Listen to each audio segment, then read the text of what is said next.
Ah, o mandato. Né?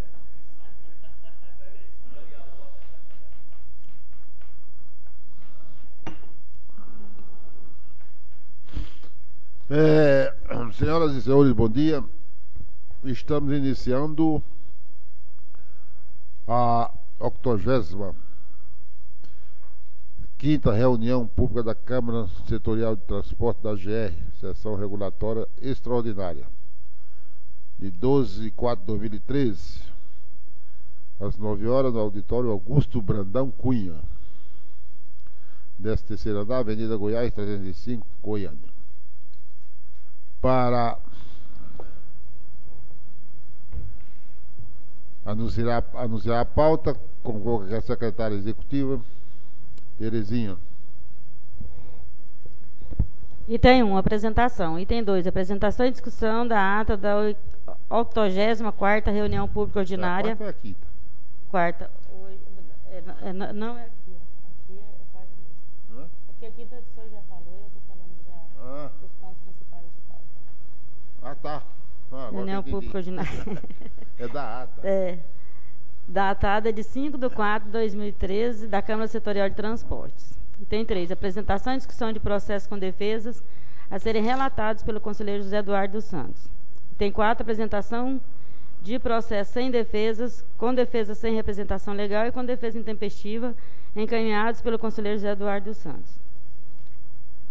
Item 5, apresentação e discussão de processos com defesas a serem relatados pelo conselheiro Danilo Guimarães Cunha. Item 6, apresentação de processos sem defesas e com defesas não conhecidas, encaminhados pelo conselheiro Danilo Guimarães Cunha. Item 7, outros assuntos de interesse da Câmara Setorial de Transportes. Item 8, encerramento. Com a palavra para presidir a sessão, o coordenador José Eduardo Santos.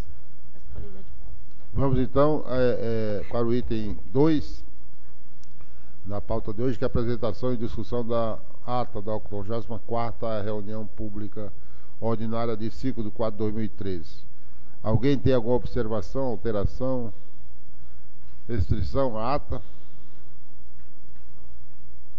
Senhor conselheiro, então fica aprovado a ata da 84ª reunião da Câmara Setorial de Transportes de 5/4/2013.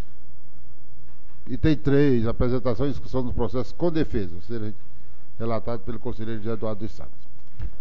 Aqui, o último processo, 3.7, foi listado aqui por engano, então, para desconhecer, retirada de pauta aqui, porque é um processo que diz respeito a outro fórum, e não aqui no 3.7. Esse processo está listado mais na frente, com o número 4.29,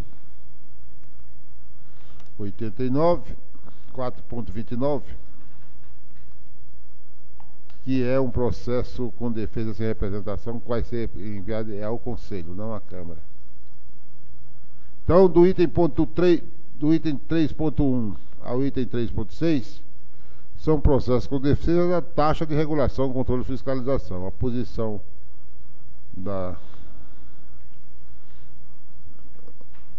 do Conselho da GR é pela manutenção da taxa, com exceção, naturalmente, dos casos em que forem apresentados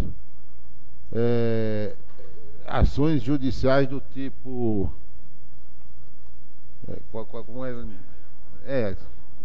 suspendendo. Ou em caráter liminar, ou em caráter... Então, neste caso aqui, como não há nenhuma ação judicial, seja por liminar ou de outra natureza, eu sou pela manutenção da taxa. Portanto, pela manutenção da posição da GR com relação ao TRCF, taxa de regulação e controle de fiscalização. Conselheiro Jair Ventura, como o senhor se pronuncia pela TRCF? Bom, nesse momento eu vou acompanhar o relator. Conselheira Valéria Rodrigues. Pelo prosseguimento do feito. E conselheiro Danilo Guimarães Cunha. Com o relator.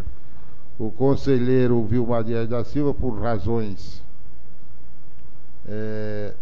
Eu me abstenho. regimentais, se abstém da votação, porque... Certo? Item 4. O item 4 são processos sem defesas, que vai do 4.1 ao 4.28. São processos que não foram apresentados defesa. Nesse caso aqui, o conselheiro Danilo Guimarães Cunha tem também processos da mesma natureza sem defesa no item 6, que vai do 6.1 até o 6.20. Isso. E com defesa não conhecida. E com defesa não conhecida, que vai do 6.21 até 6.59, é isso? Isso. Bom, então esse item dos processos sem defesa, eu proponho que nós votemos eles em bloco, tanto no caso do item 4 e todos os seus subitens, até o caso 4 do item 6 e todos os seus subitens, porque trata-se de processos que não tem defesa, não foi apresentado, e é pela manutenção então, do auto-infração. Conselheiro Jair Ventura. Apoio o relator pela manutenção dos autos. Conselheiro Danilo. É a manutenção. No que concerne aos meus processos, que é o seu, né, pela manutenção. Então, pela manutenção. Conselheiro Vilmar Dias da Silva. Também acompanho o relator. Conselheira Valéria. Com os relatores. Tá bom. Tem o 4.30 também que... Aí... Hein? O 4.30 que o senhor não citou. Não, o 28. O 29 e 30... O 30 também saiu. O 29 e o 30, são o 4.29 e o 4.30 são processos que vão ser apresentados ao Conselho Regulador. Está em grau de representação, mas ao Conselho Regulador, é a segunda instância. Tirando de pauta a nossa reunião aqui, 4.29 e 4.30. Eles vão subir para o Conselho Regulador. Certo. Então fica aprovado o item 4, do 4.1 ao 4.28, né? E o item 6, do 6.1 ao 6.20, e o item 6.21 ao item 6.59, que se trata de com defesa não conhecida, fica aprovado por unanimidade nesse Conselho. Próximo item de pauta, 4. Apresentação de processo com defesa. Item 5 agora. Hã? Agora item 5. Item 5. Apresentação de processo com defesa a ser relatado pelo conselheiro Danilo Guimarães Cunha. Que o item 4 eu acabei de... Bom, o processo do item 5.1 é o 2010 final 3599. Versos presentes autos acerca de auto-infração 16064, lavrado em desfavor de Elionai Freitas Magalhães, por realizar transporte clandestino de passageiros entre Goiatuba, Goiânia, em 6 de 5 de 2010, tendo autuado, segundo a auto-infração e comenta, infringido o artigo 1º, inciso 1 da Lei Estadual 14.480. O fiscal colocou no relatório que foi constatado pela equipe de fiscalização que a transportadora citada estava realizando transporte de 6 passageiros como serviço remunerado, cobrando por cada passageiro no trecho citado o valor de R$30. E no momento da abordagem não foi apresentado nenhum documento que autorizasse o referido transporte, em caráter eventual. O autuado notificado apresentou defesa tempestivamente, alegando que o transporte não era clandestino, mas sim voluntário. A GEJUR emitiu parecer manifestando pela manutenção da auto-infração por não apresentar nenhuma irregularidade na sua lavratura e o normal prosseguimento do feito. Em seguida, o processo foi nos distribuído para relatar. Da análise dos autos, temos que não houve a apresentação pelo autuado de qualquer documento que houvesse autorizado o referido transporte, não podendo perder de vista a presunção de veracidade atribuídas ao fiscal desta agência, no exercício de seu munus público. Então, de acordo com isso, eu manifesto, meu voto é pela manutenção. Em discussão, o processo que acabou de relatar o conselheiro Danilo Guimarães Cunha. Processo 5.1, 2010, final 3599, Elionei Freitas Magalhães. Conselheiro Jair Ventura. Não, queria só uma informação aí. Ela foi autuada em que sentido? A linha interior, era da prefeitura, tinha algum contrato? Não, ela disse que estava fazendo... Aqui na defesa ela fala que era amigos e que ele fala o seguinte: exatamente no dia 6 de maio deste ano, que foi 2010,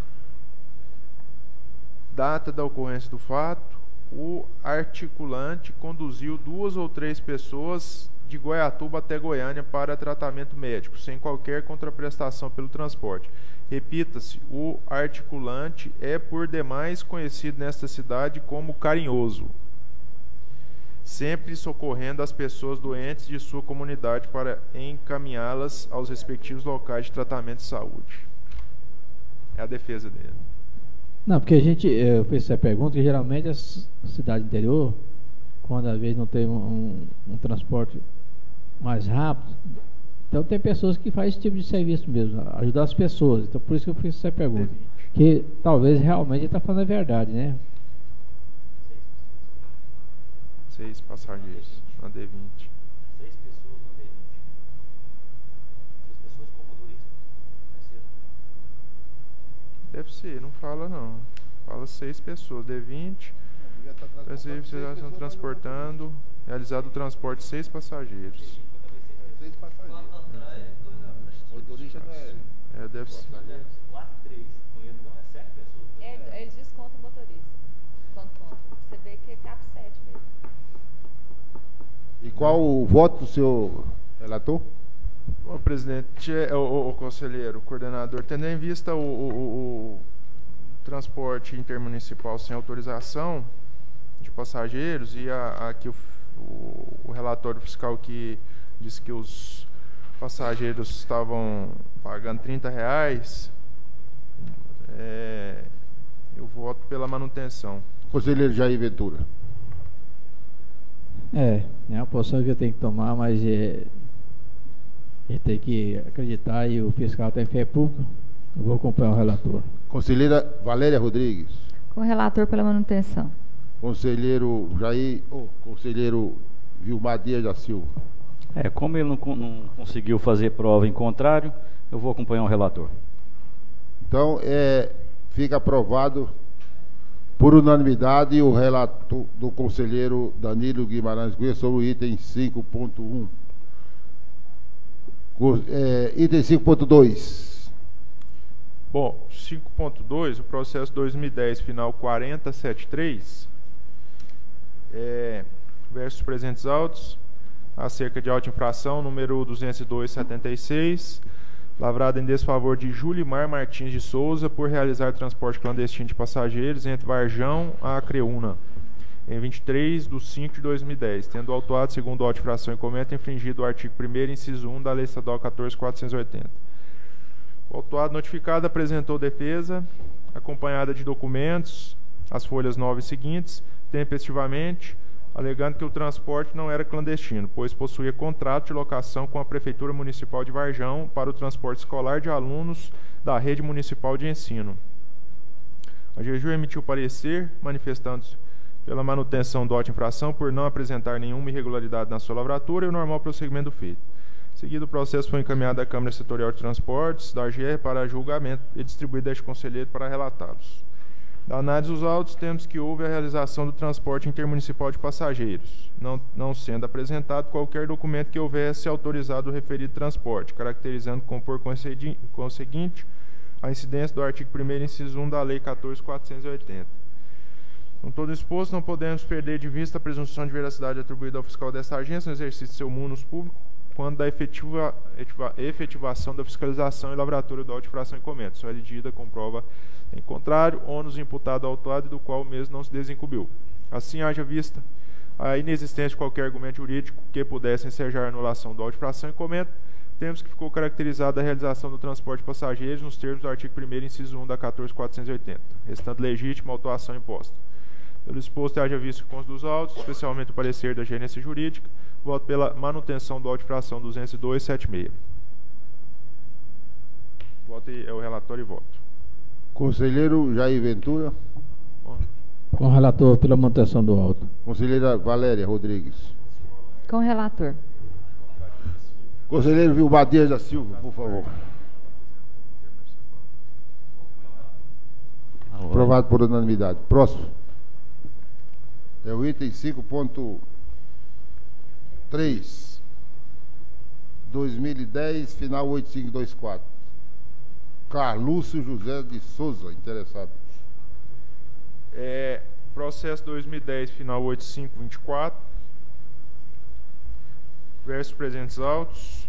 Acerca de auto de infração número 21488. Lavrado em desfavor de Carlúcio José de Souza por realizar transporte clandestino de passageiros entre Ceres e Tapaci em 6/12/2010, tendo autuado segundo auto de infração incumbente infringido o artigo 1º, inciso 1 da 14.480. O autuado, regularmente notificado, apresentou defesa às folhas 9 seguintes, tempestivamente, alegando que não houve o transporte clandestino, uma vez que o autuado é taxista e realizava a viagem em regime de fretamento eventual, com os mesmos passageiros na ida e na volta.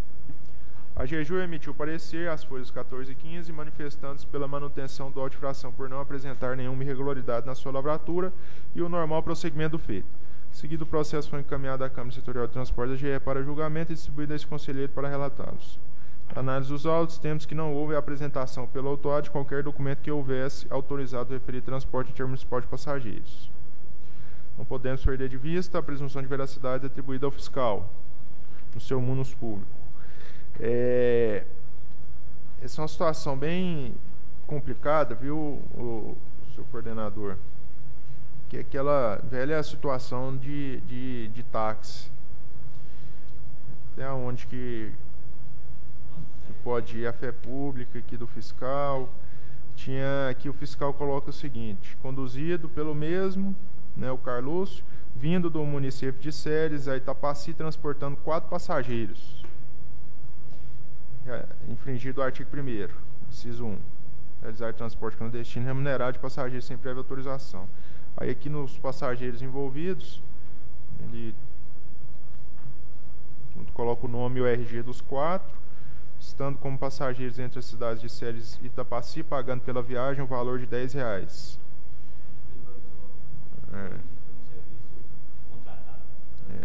Entendeu?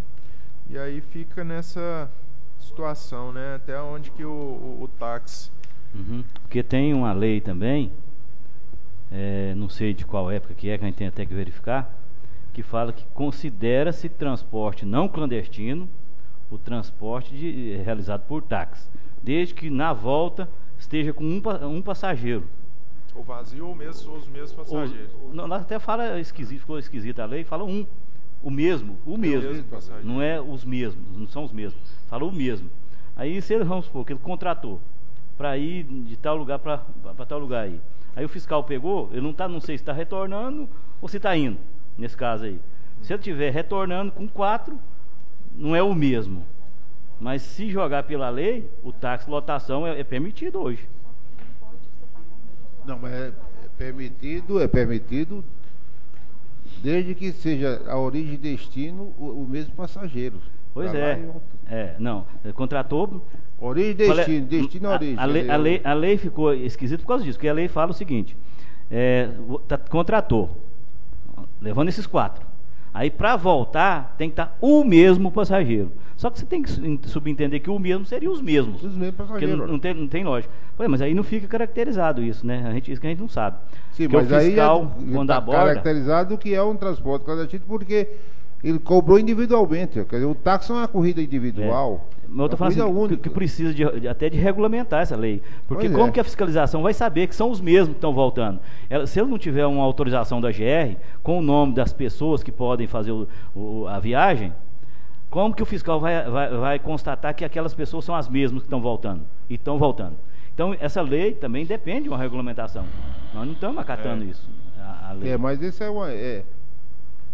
esse entendimento que o conselheiro está levantando é extremamente perigoso para as empresas regulamentares, também concordo. as empresas formais, as empresas que são legalmente constituídas, as empresas que têm autorização expressa, seja por seja por licitação, seja por concessão, seja por autorização, para executar esse serviço. É um perigo pelo seguinte, porque isso aí enseja que todas as pessoas podem fazer isso. Não, por isso que eu estou falando, depende de regulamentação. Inclusive, nós não podemos aceitar há isso. uma decisão de um juiz. E o que seria táxi, Um inclusive? desembargador, aliás, corrige-me, um desembargador que deu uma decisão obrigando a GR se abster de autuar o indivíduo que faz o transporte clandestino. Quer dizer, as empresas constituídas nesse estado deveriam entrar com a ação contra essa decisão do juiz, que ela fere a Lei 8.987, ela fere a Lei 14.680, que é do clandestino, ela fere a Constituição Federal na medida que estabelece, que é o Poder Executivo Federal, que regulamenta a questão do transporte no país, e abre precedente para que todo mundo faça isso aí. Isso é um precedente perigoso. É uma atividade econômica ilegal, perigosa e até criminosa, porque não há controle, não há fiscalização, não há inspeção veicular, não há monitorização da capacidade do motorista, coisa que se... seguro obrigatório e todas essas coisas, coisa que nós exigimos das empresas legalmente constituídas, e as punimos, inclusive, quando elas têm um desses itens que não está portando.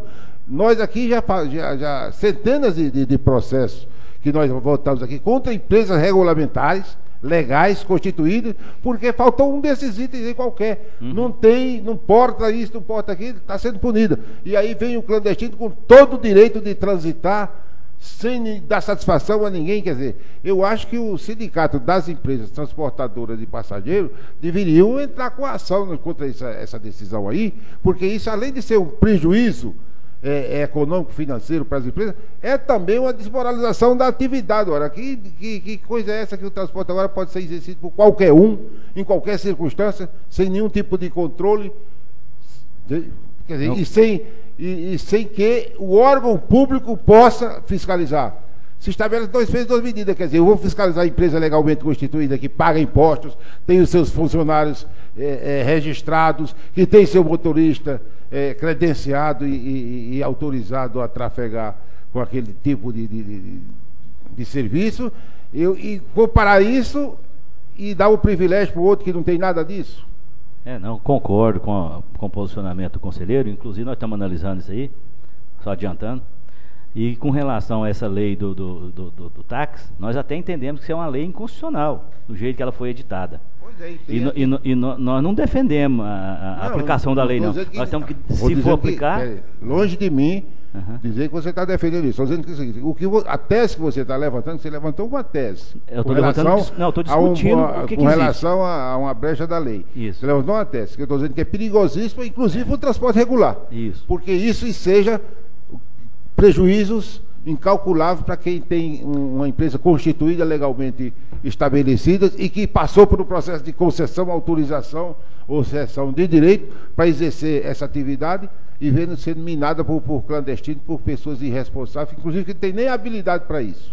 Isso está sendo evidenciado até com uma maneira bem acentuada mesmo, entre Caldas Novas, Goiânia, entre esse percurso aí. Nesse percurso aí tem não sei quantos táxis, mas a gente nem sabe como que é a licença desses táxis.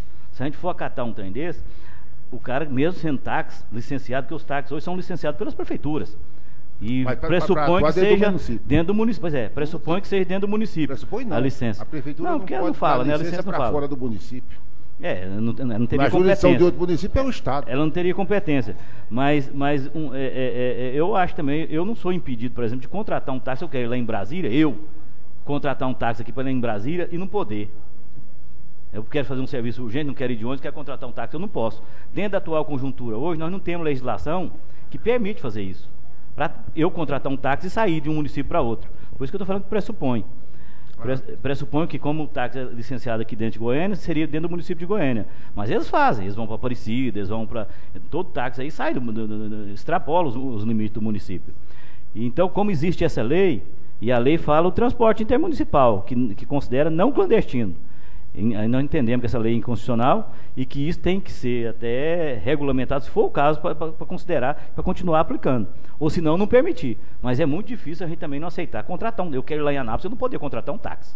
Eu sozinho. Agora, para o cara ficar fazendo lotação, concorrendo com as empresas todo dia, aí também já não seria permitido. É dentro desse contexto que eu estou querendo colocar. Tá certo. O senhor já leu o voto? Vou ler o voto aqui. É porque essa situação de táxi tem casos e casos, né? E nessa situação aqui, que tendo em vista que o fiscal coloca na informação que o mesmo vem realizando esse tipo de serviço sistematicamente e que tinha 4 passageiros, que está falando aqui era R$10 cobrado pela viagem. Então, de acordo com isso, nesse caso eu voto pela manutenção. Seguramente ele está cobrando e vai cobrar no regresso de outros. Seguramente ele está fazendo. Já estava voltando aqui. Itapaci. Aí ele tem a permissão de Itapaci. Quer dizer, se ele está voltando, é que ele já levou 4 e está voltando com mais 4. Né? Ele fala que é reiteradamente. Reiterado. Conselheiro Jair Ventura, como Vossa Senhoria se pronuncia a respeito do relato do conselheiro Danilo Guimarães Cunha? Pela manutenção do auto. Conselheira Valéria Rodrigues? Com o relator. Conselheiro Vilmar? Também acompanho o relator. Por unanimidade, aprovado o relato do conselheiro. Próximo. Processo 5.4. É o processo 2011, final 2572. E também ninguém.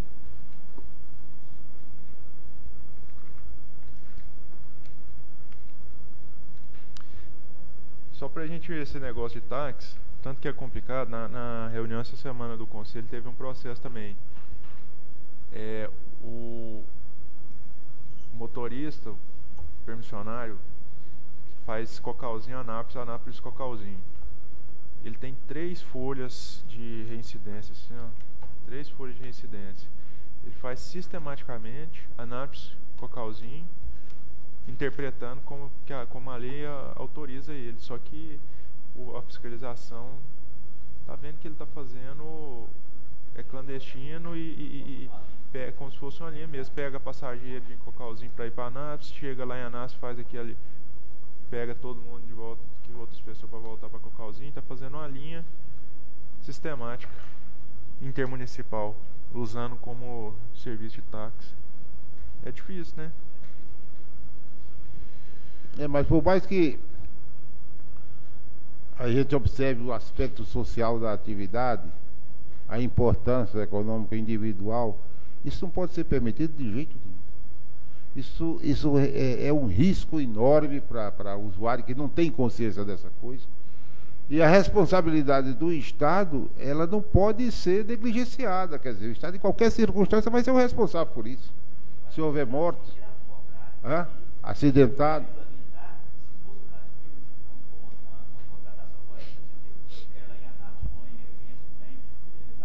Cadastrar. Isso.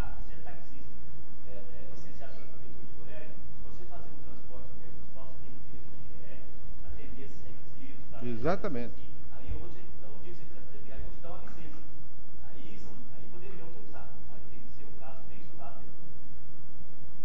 E também está impedido que eu faça uma contratação de taxista em particular.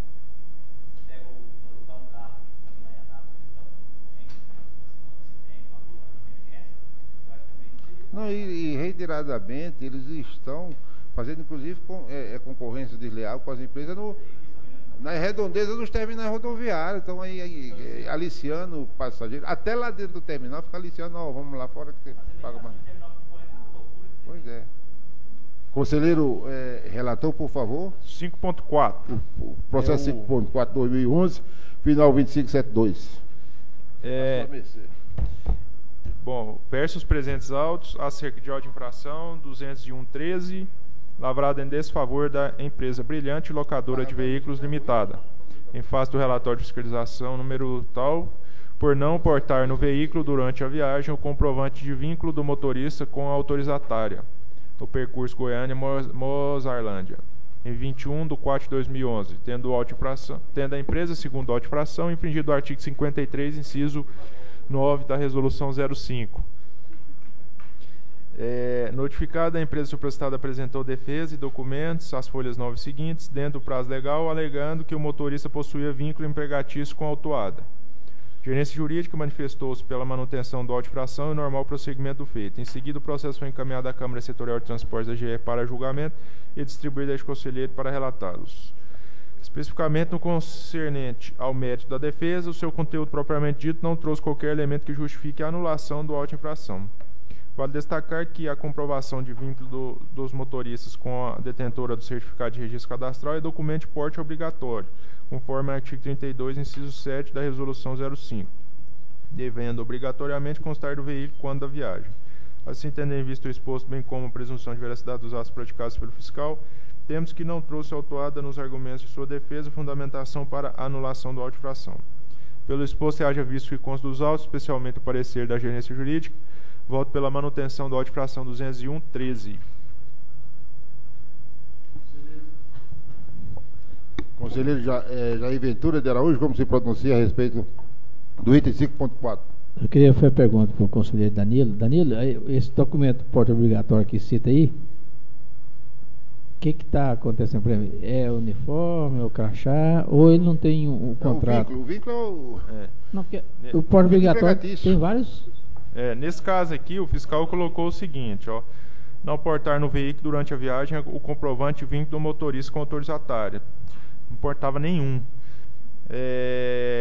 No ato da abordagem, após conferirmos vários documentos que são objetos de nossa rotina de fiscalização, constatamos que no veículo utilizado na execução da viagem não portava o comprovante de vínculo empregatício do motorista com a autorizatária. Portanto, estava havendo descumprimento da legislação vigente.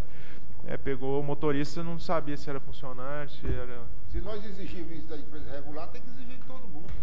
Não, porque eu fiz essa pergunta, que muitas das vezes é a falta de um crachá, que às vezes não estava pronto, né, tal, mas esses pontos é absurdo. Eu acompanho o relator pela manutenção. O empregatício, ele pode comprovar de várias maneiras, um crachá, a carteira de trabalho, uma cópia do contrato social, sei lá, uma carteira funcional, que as empresas mais organizadas têm uma carteira funcional, o motorista tem.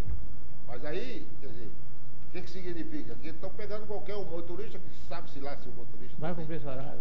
E, do tanto você vai fazer o serviço. Eles não podem. Isso é uma concorrência absolutamente desonesta e desleal, quando as empresas são regulamentadas, porque elas são obrigadas a ter tudo isso e o outro não é. Sim. Um agravante, né? A empresa pode ter um desastre, qualquer coisa assim, um acidente, ela arca com todos os prejuízos e você vai embarcar como? Conselheiro Jair Ventura. Com o relator pela manutenção. Conselheira Valéria Rodrigues. Com o relator pela manutenção. Conselheiro Vilmar Dias. Por unanimidade, aprovado o relato do item 5.4. Item 5.5. O item 5.5, processo 2011, final 8016, versos presentes autos acerca de auto-infração 23.507, lavrada em desfavor da empresa Lores Tour Turismo Limitada, em face do relatório de fiscalização as folhas 2, por não portar no veículo durante a viagem o certificado de inspeção de registro de veículo. É o certificado de registro de veículo da GR. No percurso de Jataí e Formosa, em 28/11/2011, tendo a empresa, segundo a auto-infração, encomenda infringido do artigo 56, inciso 6 da Resolução 05. Notificada, a empresa supracitada apresentou defesa tempestivamente, alegando que o referido documento estava dentro do veículo e que o condutor, por algum motivo, não deve tê-lo apresentado à fiscalização, juntando as folhas 15, cópia do citado documento, requerendo ao final a improcedência do auto-infração.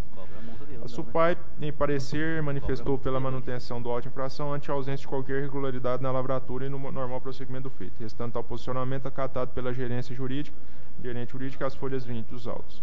Seguido, o processo foi encaminhado à Câmara Setorial de Transportes da GR para julgamento e distribuído a esse conselheiro para relatá-lo. Inicialmente, impõe ressaltar o cumprimento pela autuada quanto ao disposto no artigo 75 da Resolução 05, que prevê os requisitos mínimos e básicos para o conhecimento da defesa. Quanto ao conteúdo propriamente dito da defesa, temos que não trouxe qualquer elemento que justifique a anulação do auto de infração, não tendo a empresa autuada apresentado qualquer elemento que eu desconstituísse. Nesse sentido, impõe ressaltar que o certificado de registro de veículo, nos termos do artigo 32, inciso 5 da Resolução 05, é documento de porte obrigatório, devendo obrigatoriamente constar do veículo quando a viagem a ser apresentado pelo condutor no momento da abordagem. Nisso por oportuno que vige faça o fiscal a presunção de veracidade dos atos por ele praticados no exercício de sua função pública, só elegida por prova robusta em contrário, ônus este imputado autuado e do qual a mesma não se desincumbiu. Pelo exposto, haja visto o que consta dos autos, bem como do pronunciamento da gerência jurídica, voto pela manutenção do auto de infração. 23507. Só, Zé Duarte, queria só se fizesse uma retificação na pauta aí, que a redação está errada aqui na pauta. Como? A redação da pauta aqui está errada. Onde? O relato do Danilo está coerente com o que fala na resolução da época. Só a pauta aqui que está errada. A redação é não portar no veículo durante a viagem certificado de registro de veículo. E na pauta está certificado de inspeção de segurança veicular. É o mesmo documento. Né? Como é que é? É só para ficar coerente com o relato. O certificado de inspeção de segurança veicular. E o correto, de acordo com o relato do conselheiro Danilo Guimarães Cunha, é certificado de registro de veículo. Que são duas coisas diferentes. Isso, é só para fazer a correção na pauta. É esse documento aqui, ó. Esse é o CRV. É porque antigamente ele era chamado de certificado de inspeção veicular. Mas o certificado de inspeção veicular é o certificado que é concedido por empresas que são autorizadas pelo órgão de trânsito. É por isso que é um certificado de fé pública nacional. Quer dizer, o cara que tem o certificado de inspeção veicular, é válido em todo o território nacional. Por isso que mudou. É uma norma do CONTRAN. Agora, esse certificado que o Rafael se refere é o certificado de registro aqui, na GR. Para registrar o veículo aqui, eu tenho que apresentar o certificado de Não, tudo bem, aí é diferente. Pois é. Aí ele apresenta para conseguir o CRV daqui. Aí você não precisa de apresentar os dois. Não, o CRV... É para você registrar o carro. O CRV você tem que ter toda essa documentação. Inclusive é de caráter nacional do DETRAN. Aí você está portando o CRV, se subentende que ele está dentro da lei, está legalizado com todos os outros documentos. Ele não precisa ter os outros. Agora, tem que ter o CRV. Agora o que o Rafael está levantando tem fundamento. Quer dizer, aqui está falando em certificado de inspeção veicular e ali no processo é CRV. Prevalece no caso o processo, tem hierarquia o processo aí. Isso aqui é uma falha da Terezinha. Não, é porque esse aí era o seguinte, a redação era essa, é porque o 5616 era essa redação anterior.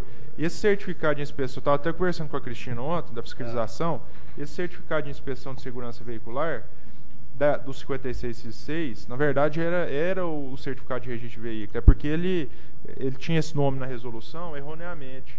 Então, por isso que até alterou, colocou o certificado de registro de veículo, porque confundia muito com aquele laudo de inspeção veicular para cadastrar. Mas o documento era o mesmo. Que é esse aqui, ó. Até era o nome que era confuso, confundido. A observação do representante da gerência jurídica é pertinente, então corrija-se essa pauta aqui, não é isso? Isso. Tá certo? No alto tá certo. Próximo assunto. Tem que votar. Terezinha. Não foi votado ainda. Votar. Conselheiro Jair Ventura, por favor, desculpe eu ter antecipado o seu voto. Acompanho o relator pela votação. Conselheira Valéria Rodrigues. Com o relator. Conselheiro Vilmar Dias. Também, acompanho o relator. Então, aprovado por unanimidade o relatório do item 5.5, 2011, final 8016, interessado Loristur Turismo Limitada. Auto de infração 23507. Aprovado. Item 7. Outros assuntos de interesse da Câmara Setorial de Transportes. Item 7. Conselheiro Jair Ventura, tem algum assunto? Não? Já sacramentou? Conselheira Valéria. Eu só queria era reiterar aqui para o conselheiro Vilmar Dias da Silva para ele se sensibilizar com essa questão que ele tem até aqui no mãos, que é o Tribunal de Justiça de Goiás autoriza motoristas sem licença da GR a explorar a linha de ônibus. O pior não é isso não, no pior que no Popular saiu quase uma página inteira falando que o tribunal autoriza clandestino a operar. Exatamente. A manchete que ficou E ali complicada. já é a propaganda do advogado para atrair possíveis potenciais clientes, para também dar ganho de causa ao mesmo objeto que pretendido. Então, É um desembargador aí. Hã? Pode. Pois não. Sobre esse caso aí, adotou até uma medida com a aval do doutor Humberto, que nós vamos agora ter mais cuidado no atendimento às partes, porque a GR está sempre de portas abertas a atender qualquer pessoa que nos procure para dar as informações pertinentes e até o ponto onde a gente pode, né, dar caso a caso. Só que como a gente estava atendendo aqui algumas partes, e nesse caso específico aí, teve um advogado aqui e cabia a GR ainda interpor recurso, o que foi feito.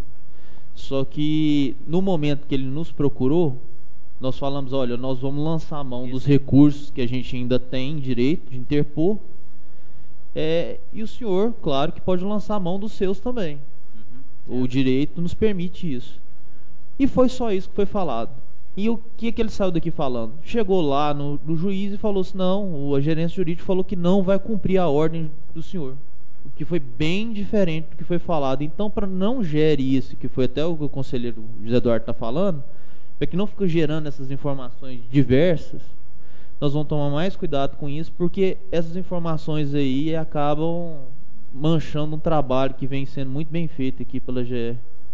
Mas hein, como que vocês ficaram sabendo disso? O desembargador não ia falar isso.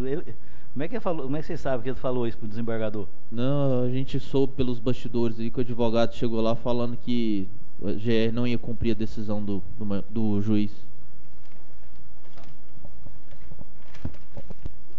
Bom, então era isso, conselheiro Vilmar, porque isso aí atinge diretamente... Nós estamos analisando também, nós vamos tomar... diretamente as empresas... Até a própria empresa, que isso aqui é de uma linha de uma concessionária.